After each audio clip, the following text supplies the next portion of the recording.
मैं दुदुन मेहता आप लोगों को आज बायोलॉजी की क्लासेस जो है स्टार्ट करने जा रहा हूँ, जिसमें आज आप लोगों को सेल थ्योरी पढ़ाऊँगा। तो चलिए सेल थ्योरी स्टार्ट करते हैं। क्या है सेल और सेल थ्योरी का जो है कैसे कंसेप्ट आया साइंस की दुनिया में, चलिए आप आपको बताते हैं। बेसिकली सेल का अगर डेफिनेशन पे बात किया जाए तो सेल का बेसिक जो है डेफिनेशन है वो ये है कि the basic structural and functional unit of cellular organism is the cell. Cellular organism का बेसिक यूनिट है सेल। ठीक, दूसरी भाषा में कह सकते हैं कि जिस तरह से घर बना हुआ है एक एक ईंटों से, उसी तरह से हमारा शरीर भी जो है एक एक सेल से बना हुआ है।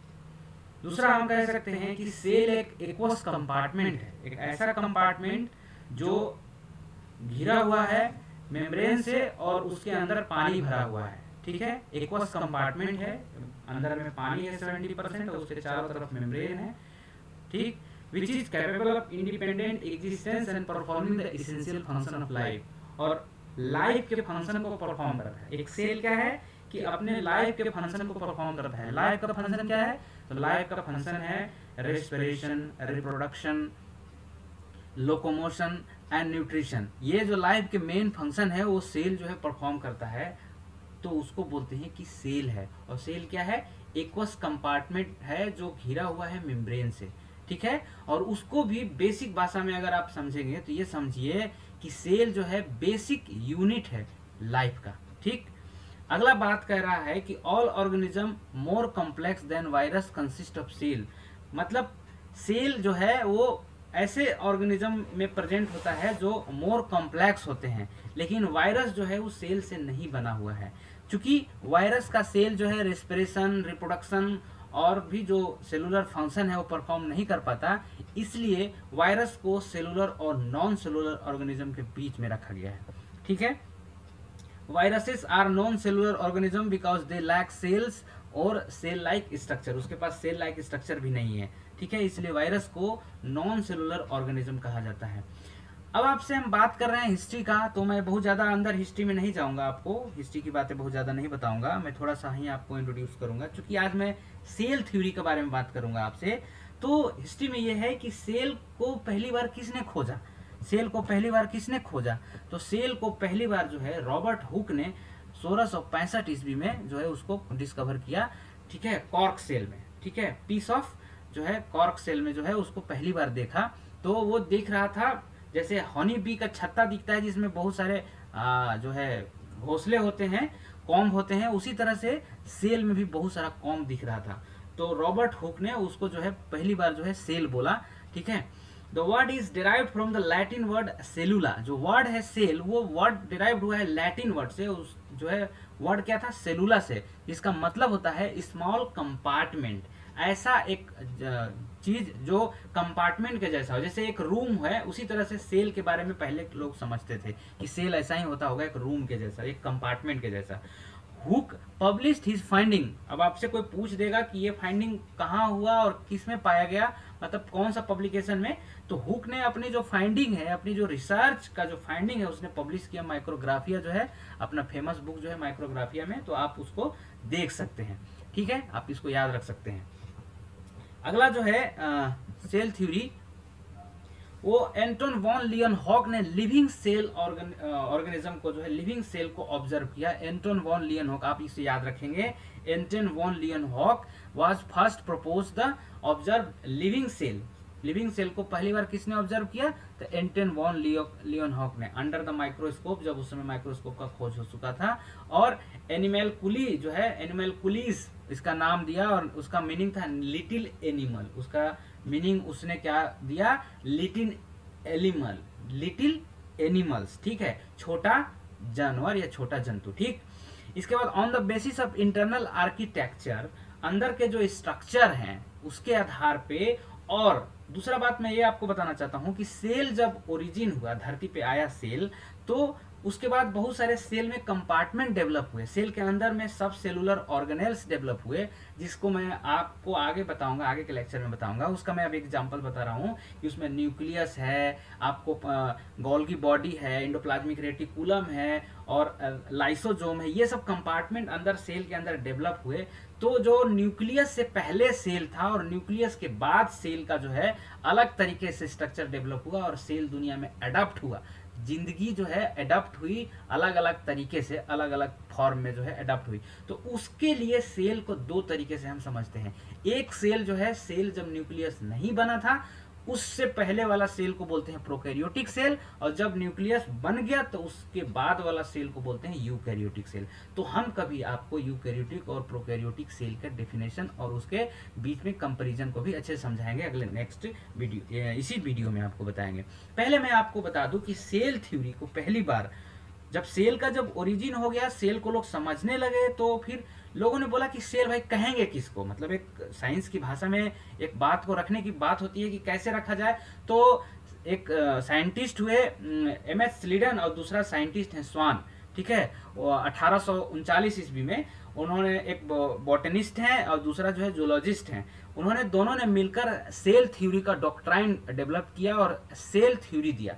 सेल थ्योरी में बेसिक बात उन्होंने बताया कि all living thing are made up of cell and cells is the basic structural and functional unit of life. दोनों ने, साइंटिस्टों ने एक बात जोर देके बोली कि ऑल जो जितना भी दुनिया के लिविंग ऑर्गेनिज्म है वो सेल से बने हुए हैं, और सेल जो है दुनिया के लिविंग ऑर्गेनिज्म का बेसिक स्ट्रक्चर है। बेसिक स्ट्रक्चर कहने का हिंदी मतलब आप समझिए कि जिस तरह से एक बिल्डिंग बनाने के लिए ईंट जो है बेसिक यूनिट है, उसी तरह से शरीर बनाने के लिए, एक ऑर्गेनिज्म बनाने के लिए, एक लिविंग ऑर्गेनिज्म बनाने के लिए सेल जो है बेसिक स्ट्रक्चर है, ठीक। इसके बाद 1855 ईस्वी में Rudolf वुरचाउ proposed an important extension of cell theory that all living cells arises from the pre-existing cells।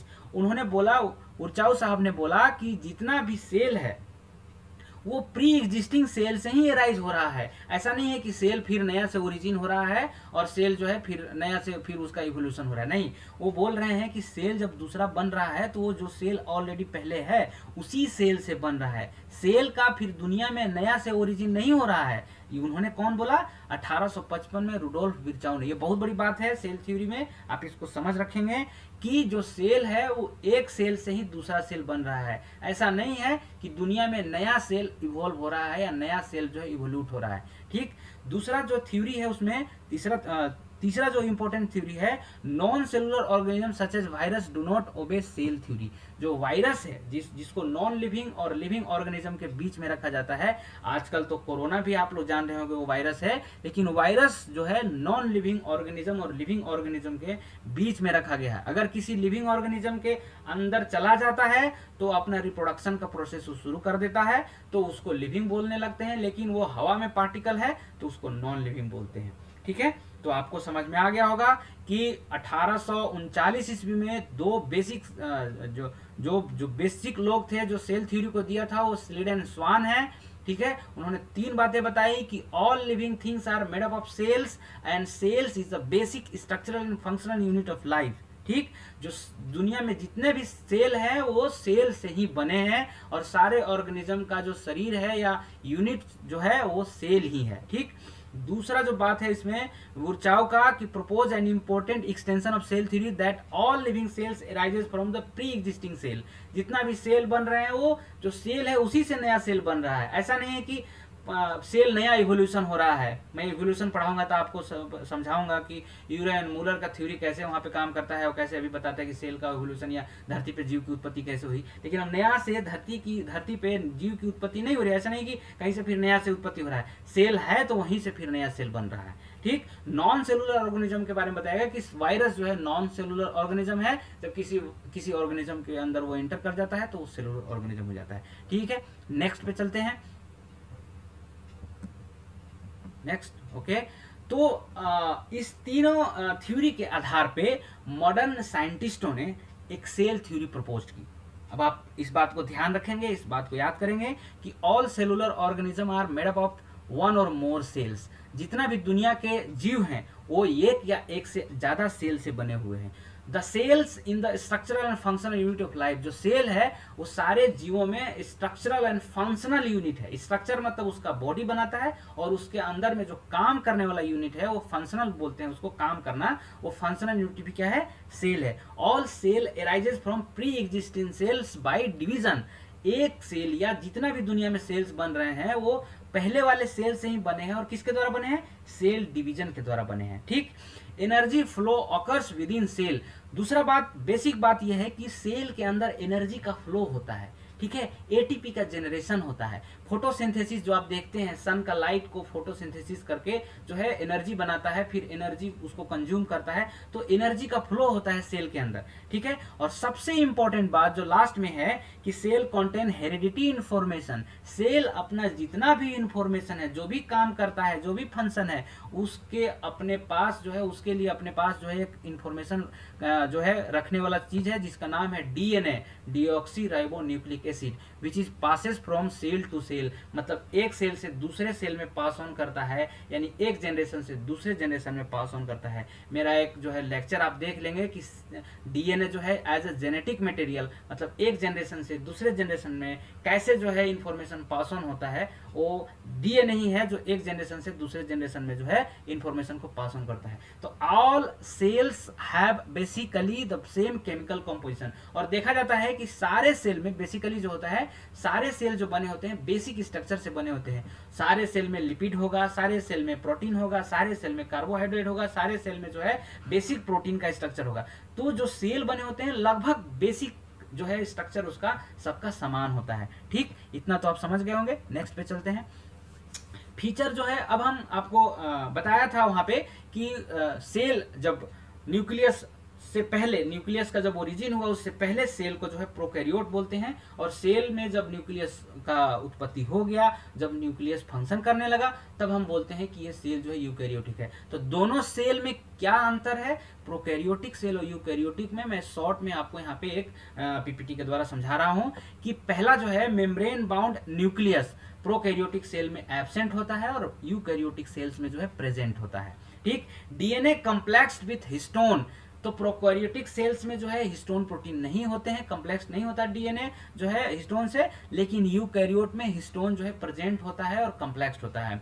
Number of chromosome 1 होते हैं। ज्यादातर प्रोकैरियोट में एक ही क्रोमोजोम होता है मोस्टली, कुछ कुछ में 2 होते हैं, 2 से ज्यादा भी होते हैं, लेकिन यूकैरियोट में 1 से ज्यादा क्रोमोजोम होते हैं। माइटोसिस और मियोसिस सेल डिवीजन का प्रोसेस है। माइटोसिस और मियोसिस प्रोकैरियोटिक सेल्स में दोनों एब्सेंट होते हैं और यूकैरियोटिक सेल्स में प्रेजेंट होते हैं। राइबोसोम का जहां बात करेंगे तो 70s राइबोसोम प्रोकैरियोटिक सेल्स में प्रेजेंट होता है, लेकिन यूकैरियोट में जो है 70S और 80S दोनों राइबोसोम प्रेजेंट होते हैं। 70S का जो राइबोसोम है वो आपको ऑर्गेनेल्स में प्रेजेंट होते हैं जैसे प्लास्टिड और माइटोकॉन्ड्रिया, और 80S का जो राइबोसोम है वो प्रेजेंट होता है आपका जो साइटोसोल में। ठीक, unit membrane bound organelles, unit membrane bound organelle जो है वो प्रेजेंट होता है आपका यूकैरियोट में और एब्सेंट होता है प्रोकैरियोट्स में। ठीक है, सेल वॉल जो बेसिकली जो आप प्लांट सेल पढ़ते हैं, बैक्टीरिया का सेल पढ़ते हैं और फंगस का भी कुछ सेल में है, तो सेल वॉल प्रेजेंट होता है। तो सेल वॉल जो है प्रेजेंट होता है in most of the prokaryotic cell. In eubacteria it is made up of peptidoglycan, लेकिन प्रेजेंट होता है तो क्या होता है प्रोकैरियोटिक सेल में, वो पेप्टिडोग्लाइकन से बना होता है। लेकिन यूकैरियोट में किससे बना होता है, made up of cellulose in plant and chitin in fungus. ठीक है, फंजाई में जो है काइटिन से बना होता है और प्लांट में जो है सेलुलोज से बना होता है, और एनिमल में तो एब्सेंट ही होता है सेल वॉल। तो ये बेसिक डिफरेंस है प्रोकैरियोटिक और यूकैरियोटिक सेल्स में। ठीक है, इसके बाद मैं आपको एक और चीजें बता रहा हूं कि सेल अगर आप पढ़ रहे हैं तो सेल में बेसिक चीजें आपको क्या समझ रखनी है। ठीक, सेलुलर ऑर्गेनिज्म को अगर आपको समझना है तो हम प्लांट सेल को यहाँ ले रहे हैं। ठीक, प्लांट सेल को आप देखेंगे तो उसको 2 भागों में क्लासिफाई कर सकते हैं, जिसमें उसका एक होता है ऊपर का जो बॉडी है जिसको सेल वॉल बोलते हैं, जिसको एक्स्ट्रा सेलुलर मैट्रिक्स बोलते हैं।